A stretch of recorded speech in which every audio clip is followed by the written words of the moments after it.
Здравствуйте! Доброе утро! Эту рабочую неделю провожаем с вами мы, Влад Портнов и Светлана Звонарева. Ну и встречаем это утро вместе с вами. Желаем хорошего настроения, ну и, конечно же, хороших выходных. Мы постараемся сделать нашу сегодняшнюю программу максимально полезной и информативной именно для этого.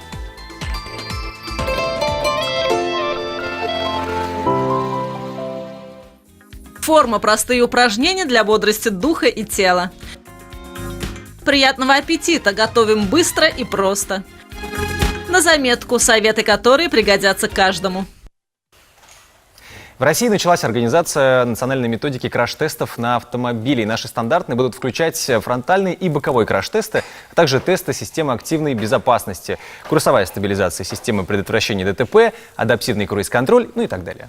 На разработку российской методики краш-тестов уйдет от 3 до 5 лет. Но мы остановимся на менее страшных неприятностях, которые могут случиться с автомобилями на дорогах или во дворах. Представьте, что в ваше отсутствие вашу машину поцарапали. Ну, не сильно, но ведь и это неприятно. Что делать в этом случае, узнаем из следующего сюжета.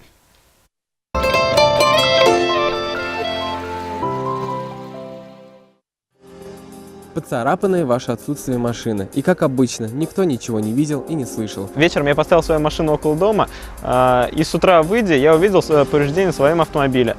И меня это очень опечалило, потому что я прикинул, что ремонт обойдется мне 1000 в 10. Совет первый. Решите, готовы ли вы тратить свое время и нервы на общение с дорожной инспекцией и страховыми агентами. Настолько ли велико повреждение, чтобы заниматься разбирательствами? Я бы посоветовал всегда обращаться к авторизированным стоянкам. К сожалению, люди потом, уже после того, как что-то произойдет, уже сложно бывает добиться возмещения вреда, который был причинен, поскольку либо определить человека нельзя будет, кто это сделал, либо второе, невозможно будет у человека, даже если он определен, взыскать какое-то имущество. Если вы готовы выяснить правду и считаете, что вам должны возместить даже небольшой ущерб, тогда сразу же звоните в страховую компанию и консультируйтесь со своим страховым агентом по поводу вызова сотрудников ГИБДД и проведения экспертизы с оценкой ущерба. Если у человека есть страховка, то в этом случае он должен будет тут же связаться со своей страховой компанией, чтобы получить всю необходимую информацию. Во-первых, он должен зарегистрировать свой страховой случай там, и страховые агенты, учитывая, что мы не каждый день попадаем в аварии, они четко объяснят, что нужно сделать, какие документы собрать и куда обратиться. Если полиса каска у вас нет, а повреждение говорит о том, что ваш автомобиль задела другая машина, вызывайте сотрудников ГИБДД и составляйте протокол. Ведь по сути это тот же самый ДТП, после которого второй участник скрылся с места происшествия. Полиции дается от 3 до месяца, в зависимости от сложных случаев, чтобы вынести решение о возбуждении уголовного дела, либо об отказе в возбуждении уголовного дела. Если ваш автомобиль повредили хулиганы, например, кто-то, проходя мимо, поцарапал краску ключом, то сотрудники ГИБДД, скорее всего, посоветуют вам обратиться к своему участковому. Он и составит протокол. Опросите жителей вашего дома, не видели ли они крутившегося у вашего авто человека. Если им что-то показалось странным, попросите зафиксировать их свидетельские показания. Если вы живете в большом городе, то шансов на раскрытие преступления у вас больше. Возможно, хулигана зафиксировала камера наружного наблюдения. Обязательно поинтересуйтесь, есть ли она на том месте, где стояла ваша машина. Полиции необходимо будет обратить внимание на факт того, что здесь произошла съемка, и в порядке, соответствующего сбора материалов, полицейские могут и должны, в общем-то, получить эту информацию. Но мы сами прекрасно понимаем, что лучше в этом случае оказывать всяческое содействие. Мне повезло, что свидетелями были строители, которые работали неподалеку. Впоследствии виновник ДТП выплатил мне материальную компенсацию за причиненный мне ущерб. Если вашу машину повредили там, где парковаться по правилам дорожного движения не положено, задумайтесь, не обойдется ли вызов инспектора и страховщиков себе дороже. Ну и мы поменяем эту больную для автолюбителей тему на более хорошую. приятную. 1 августа в столице Татарстана начнет работу 8-й Всемирный форум татарской молодежи. Откуда приедут гости? О чем будут говорить молодые и как проведут время, узнаем у нашего утреннего гостя. Айрат Файзрахаманов, заместитель председателя Всемирного форума татарской молодежи. Доброе утро. Доброе утро, хайрлы Здравствуйте. Из скольких стран ждете делегатов в этом году? Около 20 стран. Это Финляндия, традиционно Канада, Америка, Германия, Австрия, наше ближнее зарубежье, Казахстан, Узбекистан, Китай, Турция. Вот тот набор стран, с которых приезжает молодежь. А география расширяется с каждым годом? География расширяется, у нас появляется новое молодежное сообщество в новых странах. Вот я назвал Австрию, например, у нас там традиционно татары как-то не жили, да? Ну, когда-то там лет 80-90 тому назад жили, а сейчас там как такового сообщества не было. Сейчас это сформировалось, переезжают люди учиться, остаются там работать, и формируется молодежное сообщество. Австрия или Австралия? Австрия. Австрия. А в Австралии тоже есть организация, но там вот молодежное сообщество свое самостоятельно еще не сформировалось. Ну, пожелаем им удачи. Да просто тут долго лететь. Форум предполагает несколько дискуссионных площадок. Да. О чем будут дискуссии? Ну, во-первых, у нас будет такое большое пленарное заседание, где будет присутствовать все, более 900 делегатов. 900? Более 900 делегатов, да. Вот страны, которые я перечислил, и еще, конечно же, российские регионы. Практически в каждом регионе есть молодежное сообщество.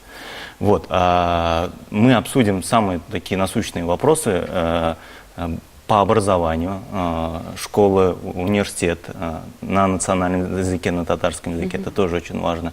Это новые проекты, которые нужно делать, это семейное направление. Многие у нас молодежь, делегаты от среднего возраста около 25 лет, то есть это уже очень сложившиеся личности, которые уже закончили вузы, которые начинают работать, у которых семья появляется. У нас даже родительские сообщества молодые вот такие начали формироваться по интересам. Вот, это все мы тоже будем обсуждать. И потом вот дискуссионной площадке мы по направлениям бизнес, образование, языковая политика, потому что во всех в разных регионах разная ситуация, да, и в Татарстане тоже свои особенности, естественно, есть, связанные с государственным языком и его равным статусом. Далее мы обсудим, еще у нас будут проектные сессии, то есть где делегаты будут проектировать, формировать, так скажем, на перспективу, какие проекты будут. И вообще это все объединяется под темой «Как жить татарам до 2050 года». Ну, насыщенная Да, то есть программа такая будет. стратегия до 2050 года. Да, а вот как с культурной программой? Культурная программа Чем каждый будете день. развлекать наших гостей? Культурная программа каждый день. Первый день, он такая достаточно серьезная. Это мы проведем экскурсию по Старо-Татарской слободе на 20 точек Казани. Это будет не профессиональные экскурсоводы, а те, кто живет, работает в слободе, будут рассказывать, чем живет это место Казани. Далее, это следующий день у нас будет творческий вечер объединения Халеб. У нас есть такое городское сообщество, которое спектакли, новую музыку делает, да. Гузель Сагитова, руководитель, композитор Низамов, и много можно перечислять, поэта Юлдас Минулина. Вот. Также у нас будет вечер альтернативной музыки, вот. Будет дискотека, тоже такой татарский хип-хоп. У нас сейчас развивается очень мощно направление альтернативной татарской музыки. Да? Не эстрадная, не фольклорная, а именно современная татарская музыка. Рок. Все это, да, и рок. Ну и, конечно. наверное, побалуете какими-то кулинарными изысками. Да. Я имею в виду татарскую кухню, Да, конечно. и вот у нас заключительный день, самая большая культурная программа, это Песчан-Базары, фестиваль 5 августа, где делегаты будут участвовать, но мы делаем это для города. Это у нас традиционно, ежегодно Где в Казани это будет проходит. Это будет на Черном озере 5 августа, воскресенье, так что всех казанцев приглашаем, вы увидите эти. Тем более выходной день, я Да. думаю, будет много желающих посмотреть на это. Там множество площадок, лектории, детские площадки, опять же музыка, танцы, показ кино, то есть вот такой современный форматы городской культуры на татарском языке. И казанцы там пересекутся с делегатами с разных стран, с разных регионов. Вот я бы даже заметил, что гости немножко неточное слово, да, потому что не гости, а, в общем-то, наши. Кто приезжает наши. к нам, да. Для них Казань Татарстан это такой. реально духовная столица. Они сюда приезжают и вдохновляются Казанью. На целых 2 года это им хватает за ряд энергии. Ну что ж, мы вам желаем, чтобы форум прошел на отлично. Спасибо. В этом уверены. Ну и 5 августа встретимся все в Черном озере. Приходите. Не в Спасибо. черном, На а на черном. черном. В озеро нам рановато еще. Спасибо большое. Спасибо. Желаем удачи. Мы продолжим нашу программу после небольшой рекламы.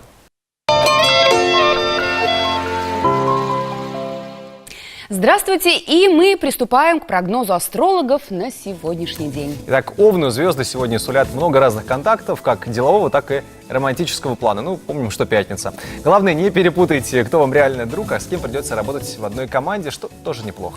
У Тельцов сегодня отличный день. Звезды сулят удачу в романтических отношениях. Устройте себе небольшой отпуск и целиком посвятите его личной жизни. У Близнецов день будет не скучным, потому что ездить, разговаривать придется без остановки. Вы хотя бы обедать не забывайте. Проблемы с финансами сможете уладить так шустро, что уже вечером личный счет пополнится. А вот у раков сегодня затраты. Некоторые из них будут связаны с долгами, другие с бытовыми делами, а третьи, ну, элементарно с коммунальными выплатами. Зато есть шанс познакомиться с симпатичным человеком. Львов звезды предостерегают от физических нагрузок. Если вы переоцените свои возможности в спорте или во время работы на даче, то точно попадете в больницу. От финансовых проблем вам поможет отвлечься друг, у которого их больше в 3 раза. Обратитесь к нему, если нужно. Деву в эту пятницу личная жизнь будет волновать куда больше, чем производственные задачи. Все мысли крутятся вокруг того, как наладить отношения с любимым человеком. А если появится небольшая сумма денег, то потратьте их на себя. С любимым человеком можно просто поговорить, а не подкупать его. Хороший подход. Почему же? Продолжаем программу. Люди с многолетним опытом физических упражнений прекрасно знают, насколько важно хорошо размяться перед интенсивными тренировками. Предлагаем вам несколько действенных упражнений на растяжку. Возьмите их на заметку, они будут полезны в любом случае.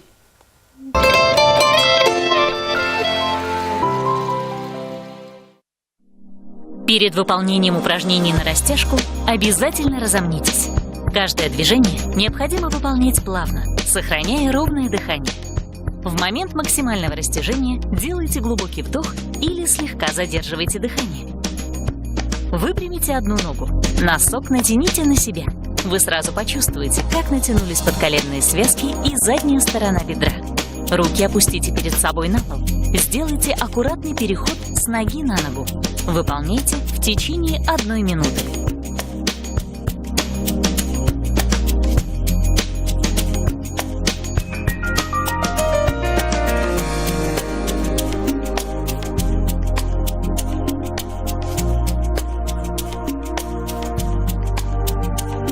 Опустите бедро и колено на пол. Корпус разверните к прямой ноге и тяните вниз. Задержитесь в таком положении на 30 секунд. Верните корпус в исходное положение и выполняйте плавные наклоны вперед.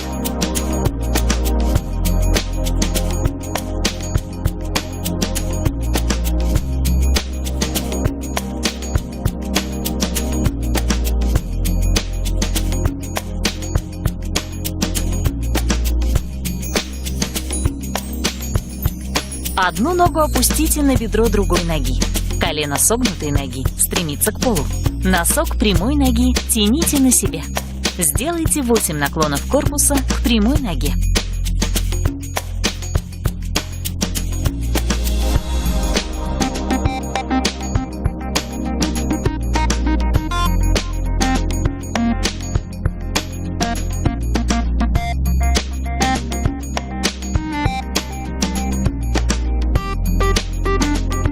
Поднимите колено и поставьте стопу за бедро прямой ноги. Медленно наклонитесь вниз.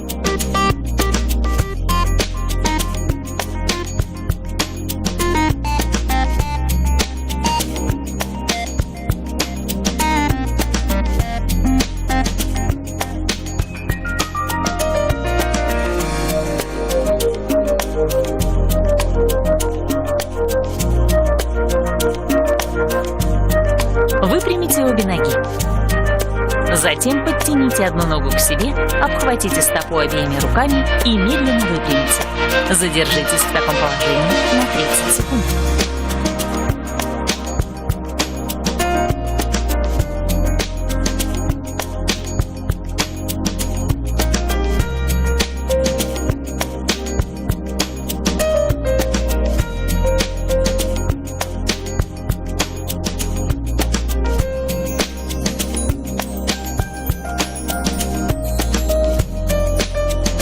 Повторите все упражнения с другой ноги.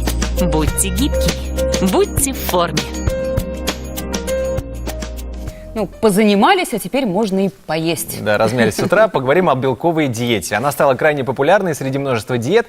На принципах белкового питания построено множество систем похудения, в том числе диета Дюкана, кремлевская диета или диета, известная как 7 килограммов за 7 дней. Меню белковой диеты для очень быстрого похудения состоит из продуктов, которые избавят от чувства голода и необходимости постоянных перекусов. За счет этого их усвоение организма происходит медленнее. Но прежде чем приступать к такой диете, следует знать, какие продукты содержат белок. Ну и добавлю, что белковое питание важно еще и для тех, кто наращивает что? Брови. Нет, мышечную массу, конечно.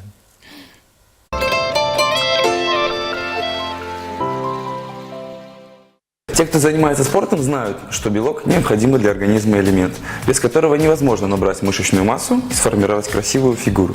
Поэтому, если вы решили взяться за себя всерьез, вам необходимо пересмотреть свой рацион питания в пользу пищи, богатой белком. Мы выбрали топ-3 продукта лидера по содержанию белка. Блюдо с тунцом мы показывали вам в одном из наших предыдущих выпусков. А сегодня мы приготовим нут с курицей и овощами. Мы предварительно замочили нут на ночь. На стакан гороха требуется 3-4 стакана воды. Сливаем жидкость, в которой замачивался нут, заливаем холодной водой и варим 40 минут. Горох нут – источник растительного белка. Он содержит много витаминов и необходимых для организма аминокислот.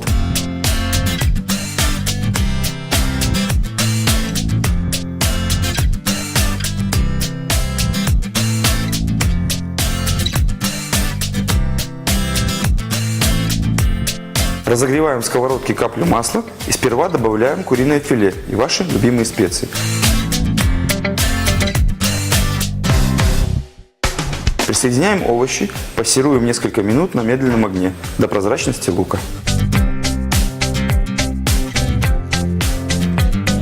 Готовый нут нужно откинуть на дуршлаг, а затем переместить его в сковородку.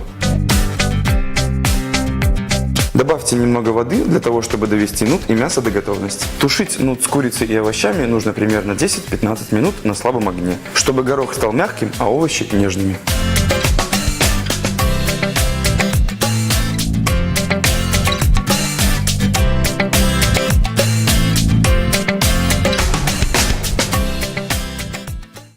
Ну вот еду нужно еще готовить не для того, чтобы ее съесть, а чтобы Сфотографировать, конечно, и выложить. Конечно. Как бы не сфотографировал, значит, и не было события. Масштабное фотособытие этого лета стартует сегодня в Казани City Photo Fest. И продлится фестиваль фотографии в молодежном центре «Акбарс» 3 дня. О чем будут говорить фотографы, как профессиональные, так и начинающие, узнаем у наших гостей, фотохудожников из Москвы. Фотохудожника из Москвы – это Андрей Жуков и Георгий Козлов. Андрей Жуков, организатор фестиваля, фотограф, журналист и специалист по... Эксперт в области фототехники. Эксперт в области фототехники. Итак, фестиваль бесплатный. Для кого он организуется? Кто главная целевая аудитория? Здравствуйте. Да, City Photo Fest – это абсолютно бесплатный фестиваль, который действительно длится 3 дня, и он организован для всех уровней и классов фотографов, наверное, которых можно только найти, потому что мы охватываем и обучающую программу, она у нас есть, безусловно, а профессионалы, увлекающиеся фотографы могут познакомиться с новинками фототехники, у нас есть все самое новое, это можно брать в руки, с этим можно снимать, можно приходить к нам без камеры и сделать свои прекрасные фотографии. Профессионалы приходят туда себя посмотреть, себя показать и на людей посмотреть. В общем, каждый найдет для себя чем заняться на фестивале. Пока мы недалеко ушли от этой темы про технику, дискуссионный вопрос. Можно ли на телефоны, на обычные гаджеты, которые у нас в карманах, делать хорошие фотографии? Вы наверняка видели в магазинах, что пропали вот эти маленькие фотоаппаратики, ну или почти пропали, да? То есть, действительно, телефоны их вытеснили. Любительские фотографии на телефоны делать можно, нужно, и это жизнь. А профессиональные фотографии, скажем так, это возможно, но это очень сложно, поэтому такие камеры позволяют гораздо лучше раскрыть тему, если ты профессиональный фотограф. Ну, в общем, я думаю, что у посетителей фестиваля будет возможность лично все посмотреть и потрогать, Безусловно. и понять, как все работает. Это тот самый шанс, когда вы можете провести с этой техникой несколько часов не на прилавке магазина как-то или не в интернете, а вживую потрогать. Да, и мы знаем, что вы будете проводить лично мастер-класс по портретной съемке. Да, так сложилось, Да, что вот скажите, мой жанр. С кем проще работать? С профессиональными моделями или вот с простыми людьми? Вся работа фотографий, конечно же, с профессиональными моделями происходит, по крайней мере, в профессиональном сегменте. Профессиональная модель – это человек, который раскроет задумку съемки, да, потому что каждая съемка, она планируется в целом. Но это касается рекламных съемок, это касается съемок для портфолио фотографов. Да, как говорится, иногда до 70% кадров, особенно, там, например, у новичка, опять же, может спасти просто профессиональная модель. Но, конечно же, в быту и в жизни… Картинки из жизни, скажем так, вот если… В работе, да, тоже фотографов, тех, кто снимает обычных людей, работа с людьми – это их специализация, они к этому привыкают, и они с этим тоже прекрасно справляются. Тут нужно просто понять, кто ты, да, чем ты занимаешься. Либо ты снимаешь клиентов, либо ты работаешь на картинку, конечно же, с профессионалами. Тут целая команда важна. Давайте попробуем сейчас сделать такой небольшой срез общественного мнения. Григорий, скажите, как человек, который давно работает в Казани, какие у нас самые живописные места для того, чтобы, приехали к нам гости? Вот и сделали фотосессию, да. Ну, во-первых, я хочу дать небольшую рекомендацию для казанцев, которые ездят куда-то. Так. Вот первый день, как только вы увидели этот объект, он для вас самый интересный, самый красивый. Не откладывайте на второй, на третий день, хотя погода, конечно, может быть, благоприятствует съемке.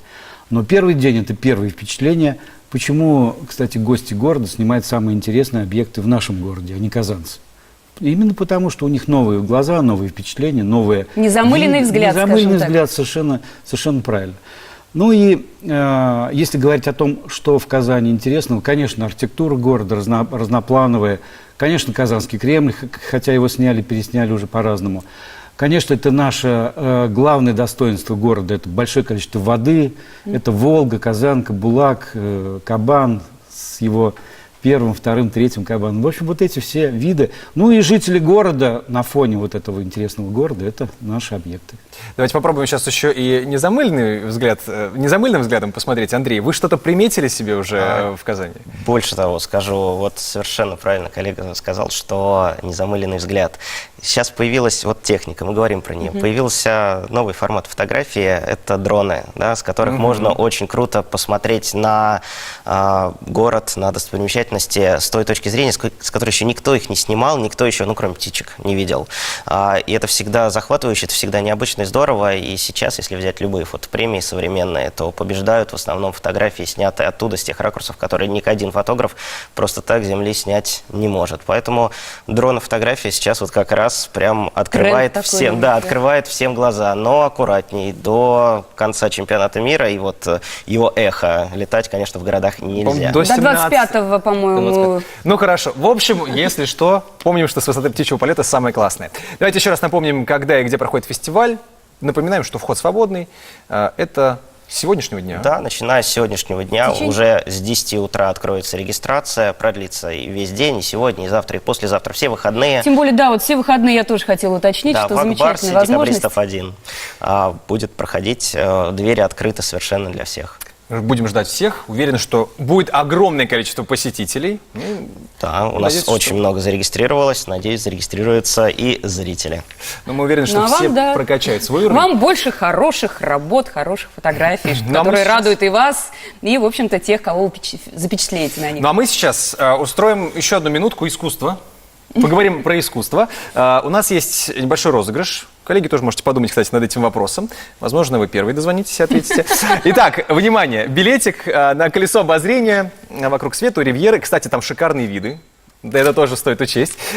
Вопрос предельно простой. Надеюсь, что он для вас предельно простой. Где и в каком государстве можно увидеть знаменитую фреску Микеланджело под названием «Сотворение Адама»? Ну, это та картина, где вот они так вот пальчиками касаются. Ну, не скажем, какая не сотовый оператор, да, какая марка. Ну, ладно, не буду уточнять, а то все поймут. Все. Бросай ты рекламу, эту не надо. Итак, 570-50-75, где находится та самая фреска «Сотворение Адама», в какой стране, да, это ключевой момент, это очень важно, в каком государстве, запомнили, не город, нам нужно государство. 570-50-75, сейчас мы узнаем, что еще сегодня интересного на ТНВ, и будем продолжать нашу программу. Она еще долго спать будет. Она приходила в сознание? Да, но на несколько минут. Говорила что-то? Звала кого-нибудь? Говорила про вертолет почему-то. Про вертолет? Нет, просто вертолет. И еще что-то про отца и про то, что платье помято. Но про вертолет прямо несколько раз. Угу. Понятно. На участке Петровой вновь ЧП. Девушка оказывается в больнице с передозировкой наркотиков. Татьяна понимает, что местные подростки знают, кто их продает. Беспокойный участок сегодня на ТНВ.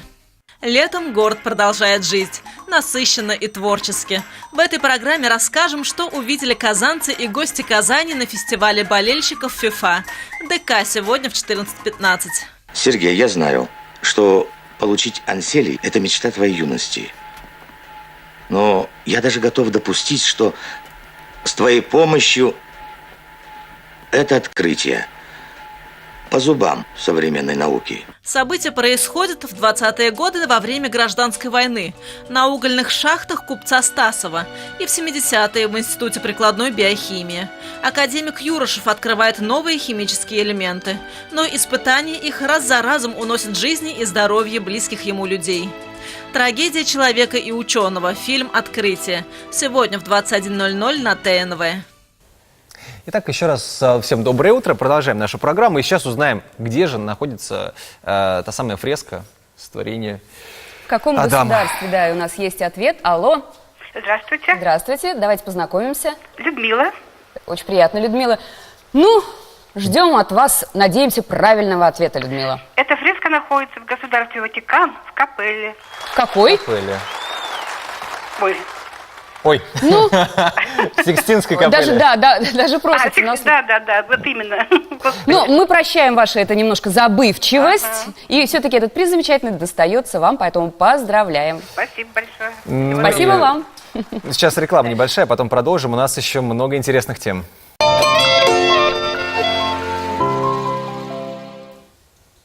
И снова здравствуйте. 12 августа в Арске планируется проведение второго благотворительного фестиваля «Добрый журавль». О целях фестиваля, программе и участниках говорим мы с Тагиром Исмагиловым, координатором и организатором фестиваля. Доброе утро. Доброе утро, здравствуйте. Здравствуйте, Тагир. Как родилась идея этого фестиваля? Вообще, вся эта история началась в 2016 году. Желание помочь девушке по имени Лисан из города Арск. Тогда ее одноклассники, те ребята, которые вместе с ней заканчивали школу, члены общественной организации «Созвездие Йылдызлык» решили организовать благотворительный концерт в городе Арск. Тогда это все, конечно, прошло с большим успехом, собрали, пусть и небольшое количество денег, но все-таки деньги собрались, и захотелось повторить этот опыт. И на сегодняшний день это уже фестиваль, то есть концерт поменял формат, он расширился, и теперь он проходит под крылом общественной организации «Созвездие Йылдызлык», поскольку я и сам являюсь членом этой общественной организации. Теперь это благотворительный фестиваль, который называется «Добрый журавль», который под собой объединяет благотворительный концерт, благотворительную ярмарку и благотворительную лотерею. Журавль, потому что... Вообще, многие, наверное, знают ту историю девочки из Хиросимы. Да, которая журавликов делала, да. Да, которая верила, что если она сделает 1000 журавликов, то выздоровеет. Но она успела, к сожалению, сделать только 600 штук. Она скончалась, и ее друзья помогли сделать еще 400, и она была похоронена вместе с 1000 бумажных журавликов. И после этого журавлик, бумажный журавлик, стал символом добра, веры. Вот, и поэтому мы тоже подхватили эту идею, и наши ребята, которым мы будем собирать деньги, они тоже вместе со своими друзьями, волонтерами будут делать этих журавликов несколько тысяч, и потом каждый, купивший билет уже на этот фестиваль, получит этого журавлика. Тем самым люди помогут разлететься этим бумажным журавликом по добрым рукам. Кто будет принимать участие из артистов? На сегодняшний день мы пока еще ведем переговоры с артистами. Могу назвать, что точно сможете увидеть на фестивале Гульназ Батталову, Зарину Хасаншину, Зарину Вильданову, Ильназа Гарипова, Алсу Абульханову, Алину Шарибжанову. Но пока не будем раскрывать всех секретов. Список пополнится конечно, еще. Да, список пополнится. Будем у нас на сайте www.dobro.tatar. В Инстаграме тоже нас можно найти под ником dobro.tatar. Будем каждый день размещать нового артиста. Вот. Ну и артисты, конечно же, из созвездия Йылдызлык будут тоже. Конечно, без этого никак, поскольку фестиваль проходит под крылом фестиваля «Созвездие Йылдызлык». Здесь примут победители, обладатели гран-при фестиваля «Созвездие Йылдызлык», выпускники РУТИ ГИТИС, город Москва. То есть концерт будет классным. Я правильно понимаю, что вот Арск станет вот постоянной площадкой фестиваля, или все-таки он пойдет по городам? Мы надеемся, что как? все-таки Арск, наверное, станет вот именно центром вот этого фестиваля, потому что есть большая поддержка со стороны администрации города, поэтому будем надеяться, что фестиваль будет с каждым годом расти и именно будет базироваться в Арском районе. Ну и давайте в завершение еще раз напомним, где, когда и как самое главное принять участие. Так, 12 августа в 17 часов вечера на Арском стадионе. Билеты можно будет купить на официальном сайте dobro.tatar. Продажи откроются у нас 25 июля, поэтому следите за новостями и всех ждем, дорогие друзья. Благотворительность – это хорошо. Пускай все получится. Пускай все и придет как можно больше людей. Дай бог. Да. Спасибо большое. Удачи вам. Удачи вам. Мы продолжим нашу программу. Наш книжный эксперт Вера Гаранина приготовила для вас обзор двух интересных новинок. Одна для взрослых, вторая будет интересна детям в первую очередь. В названиях и той, и другой книги присутствует кто? Животные. Это я для того говорю, если вдруг вы захотите приобрести эти книги и их почитать. В общем, знакомимся с литературой.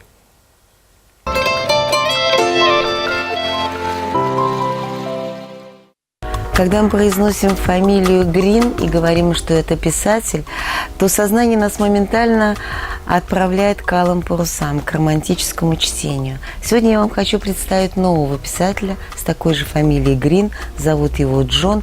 И это совершенно другой писатель и совершенно другое чтение.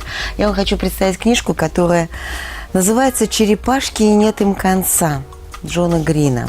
На самом деле черепашки здесь вовсе даже ни при чем. Это метафора.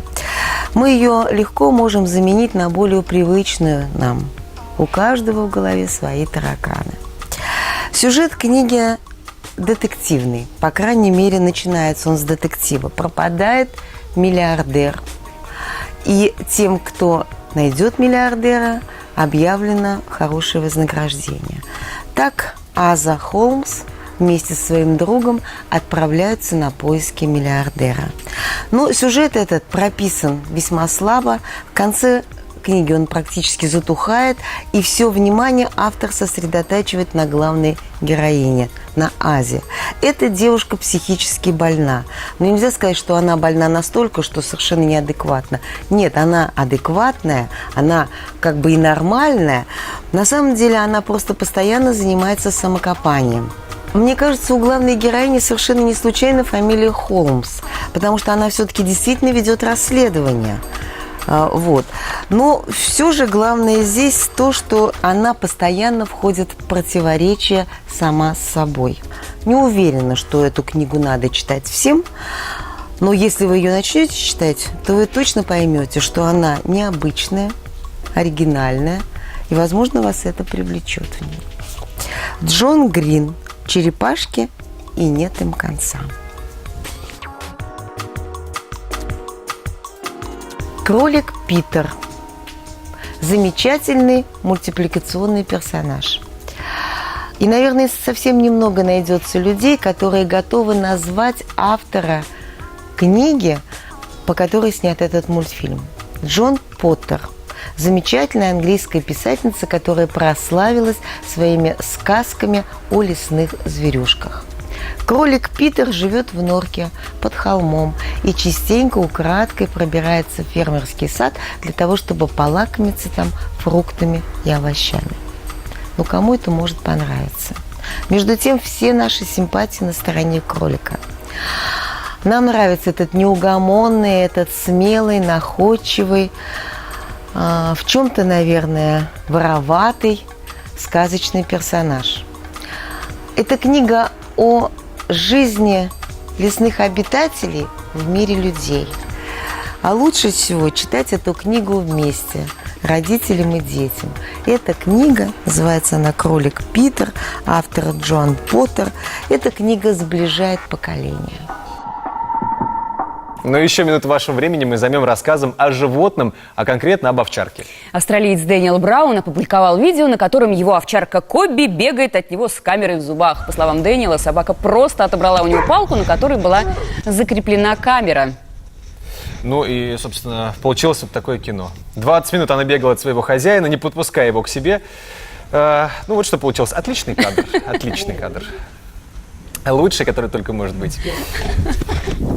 Очень фотогеничный пес, я считаю. Да. К вопросу о фотографии, уже об этом говорили сегодня. Фотогеничность сотого левела. Но если вам нравится другое кино, то приглашаем вас к большим экранам. На этой неделе вышло сразу несколько киноновинок. Среди наиболее интересных одна российская. Смотрим.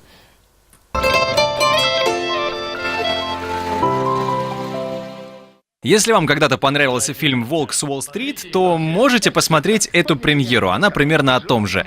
«Клуб миллиардеров». Лос-Анджелес, начало 1980-х годов. Компания молодых людей решает провернуть аферу, благоприятный исход которой сулит огромные деньги. Но мы же помним, где большие деньги, там и большой риск. Судя по тому, что это биографическая драма, на хэппи-энд рассчитывать не приходится. Где деньги? Не было никаких денег. У Рона липовый счет. Из-за Рона Левина я обанкротился. Что? Теперь торчу людям уйму денег. Я должен их отдать. В случае краха каждый документ окажется под микроскопом налоговой, комиссии ценных бумаг и даже ФБР. Далее фильм ужасов, он называется «Паранормальное». Итак, герои бежали из секты конца света. Через 10 лет они получают видеопослание от членов культа и решают навестить свою бывшую «семью» в кавычках. Но вернувшись, они понимают, что кассету им никто не посылал, а с этим местом явно что-то не так, что нечто потустороннее, во что верят сектанты, существует на самом деле. Кто победит? Здравый смысл или какие-то монстры? И еще одна премьера – российская комедия «Приключения Килиманджаро». Я пока разбираюсь, как так вышло, но, кажется, Фарид пропал. Нет, вы все неправильно поняли, меня никто не бросал. Просто мой жених попал в беду, и мне очень нужна ваша помощь. Вы же мои друзья. Ближайший рейс в Баку в полночь. Мы успеваем.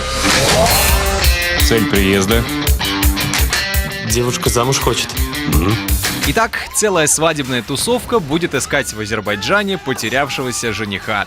И хорошо, что рядом есть дружная компания. Или не очень дружная, или они не совсем друзья. Ну, а вообще очевидно, что герои поставят на уши всю страну. С невестами шутить нельзя. Если уж сказала «да», то жениху потом не отвертеться. В преддверии выходных еще несколько советов. Теперь о том, как с пользой и культурно провести досуг. Да, эту полезную информацию узнаем, как всегда, от Камилы Хакимуллиной.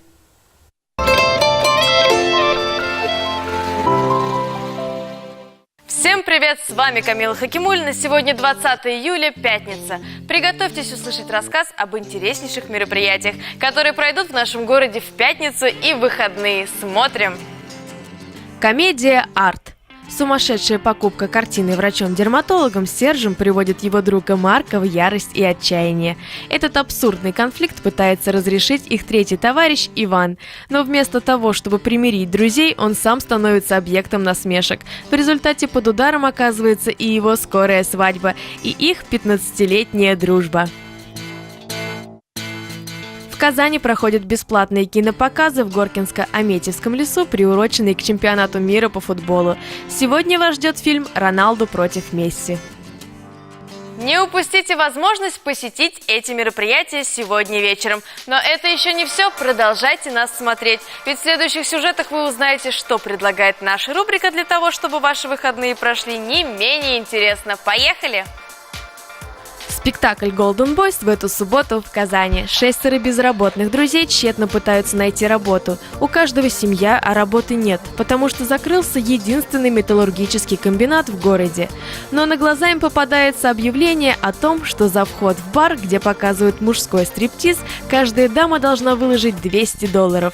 Безумная идея приходит сама собой. Друзья решают попробовать себя в этом непростом бизнесе. Я был безразличен, я был безграничен. Концерт Билли Новика в нашем городе. Лидер группы Биллис Бенд представит программу, посвященную песням Егора Летова и гражданской обороны, иконам панка и психоделического рока, возглавившим в свое время сибирский андеграунд. На первый взгляд может показаться, что у Новика и Летова не так уж много точек соприкосновения, но на концерте музыкант убедительно докажет обратное.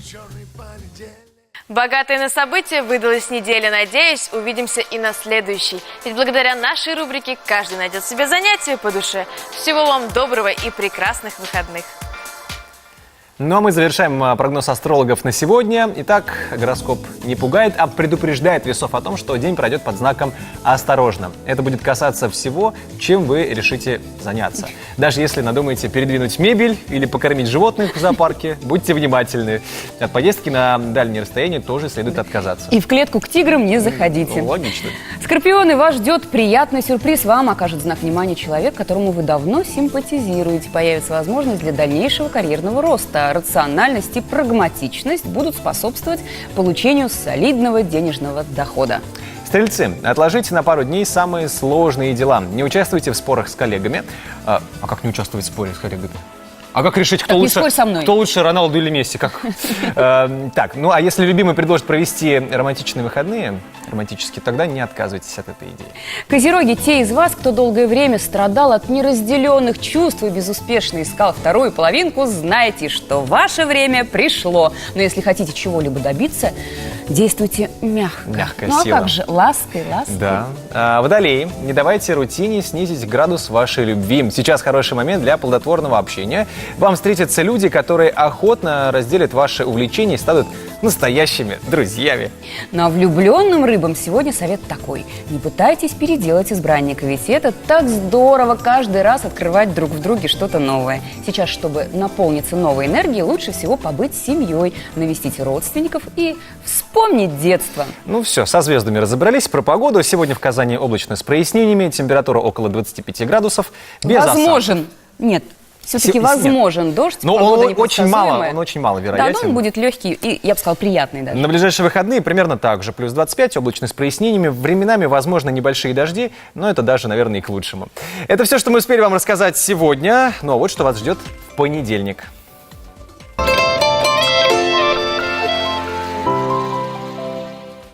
Почему важно мечтать и фантазировать, и как развить эти навыки у детей?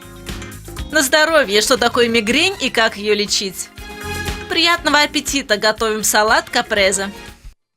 Итак, 8:10 каждый будний день на ТНВ утренняя программа «Здравствуйте». Рада вас насыщать полезной информацией. Ну и всю эту неделю утро начинали вместе с вами Светлана Звонарева, Влад Портнов, и мы желаем вам приятных, прекрасных и незабываемых выходных. Пока-пока. Удачи.